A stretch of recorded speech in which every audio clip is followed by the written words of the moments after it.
Sejam muito bem-vindos, eu sou o Dr. Labinas e o vídeo de hoje é sobre depressão pós-parto. Se você conhece alguém que teve ou tem, ou se você mesmo está tendo sintomas que parecem de uma depressão pós-parto, veja esse vídeo até o final. Roda a vinheta.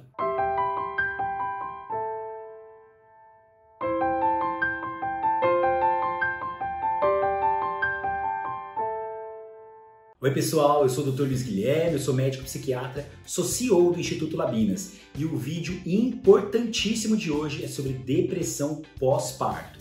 Se você gostar desse vídeo, não esqueça de dar o like, se inscrever no canal, também compartilhar com outras pessoas que possam ter interesse no conteúdo dele. E se quiser saber outros temas em psiquiatria e saúde mental, é só ver os outros vídeos que eu tenho sobre esses assuntos também aqui na minha página. E vamos então falar hoje sobre a depressão pós-parto. Eu quero dar uma aula de depressão pós-parto para vocês, explicando as causas, os principais sinais e sintomas, como fazer para tratar, quais são as consequências que isso pode trazer. Então, a depressão pós-parto é aquela depressão, na verdade, antes de até falar da depressão pós-parto, a gente tem que entender que a definição atual é de depressão periparto.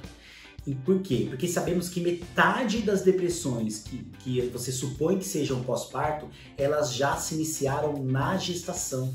Então o conceito atual é chamar essa depressão de periparto, que é aquela que começa no primeiro dia da gravidez até um ano pós o parto, tá? E dentro disso há uma subclassificação que é a depressão pós-parto, que é aquela que começa após 2 semanas do nascimento da criança ou do parto em si, né? Então, o que é importante vocês entenderem essas duas definições. Então, o que seriam os principais sinais e sintomas dentro dessa depressão pós-parto? Os principais sinais e sintomas são os mesmos que da depressão. Vamos recapitular. A depressão, ela precisa ter 5 dos sinais e sintomas que eu vou falar. Só que desses 5 sinais e sintomas que eu vou falar, pelo menos um deles tem que ser um desses dois aqui. Ou tristeza, na maior parte do tempo, na maior parte dos dias, ou perda de prazer e nas atividades do dia a dia, na maior parte do tempo, na maior parte dos dias. Além desses dois, a gente vai ter outros 7. Quais são? Indecisão, parece que dificuldade de se concentrar, sentimentos de culpa, os outros às vezes observam a pessoa muito agitada ou muito identificada, pensamentos de morte, fadiga, falta de energia, um cansaço muito grande. Além disso, a gente percebe também bastante alteração do sono, com insônia ou sonolência excessiva, e a gente percebe alteração do apetite ou até do peso. Então, pessoas que ganham peso ou que perdem peso. Ao todo são 9, além desses que eu falei, há a perda do prazer e também a tristeza. Desses 9 que eu falei, você tendo 5, você preenche critérios para depressão, desde que você tenha sinais e sintomas por pelo menos 2 semanas e, como eu disse, os 2 primeiros na maior parte do tempo, na maior parte dos seus dias. E o que leva a pessoa a ter depressão pós-parto? Então tem N causas. Então a gente sabe que ter uma depressão prévia, ter história de depressão prévia, no parto, então vamos lá, você tem uma depressão sem ser no parto anterior, é um fator de risco.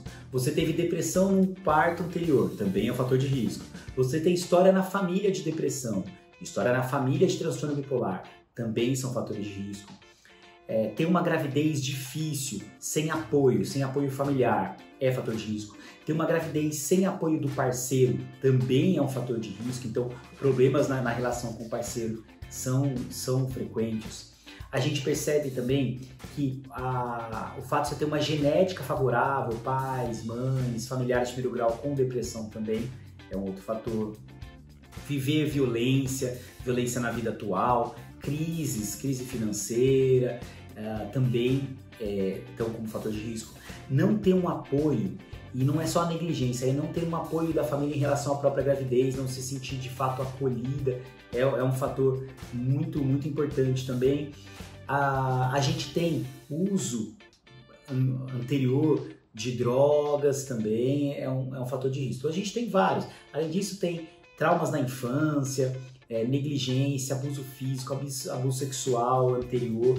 Aliás, a gravidez vinda de abuso sexual também é um fator de risco para depressão. Então, olha quanta coisa pode levar essa depressão pós-parto. Bom, mas teve a depressão pós-parto e quais são as consequências se não tratada? A gente sabe que se você tiver uma depressão e não tratá-la, aí vamos começar até da gestação. Se na gestação você já estiver com uma depressão, ou seja, aquela depressão periparto, a gente tem maior risco de um parto prematuro, a gente tem maior risco de baixo crescimento intrauterino da criança, maior risco de ter complicações cesarianas. E aí, no pós-parto, há outras consequências. Então, um baixo peso dessa criança, alguns estudos já estão demonstrando dificuldades em atenção e concentração por uma depressão pós-parto que não é tratada nessa criança. Tem uma piora do vínculo mãe-bebê e piora com maior risco de ter insucesso na amamentação. Então, olha quantas consequências negativas uma depressão periparto e pós-parto não tratadas, tá? E perfeito. Então, a gente sabe as causas, as consequências, sabemos também os principais sinais e sintomas.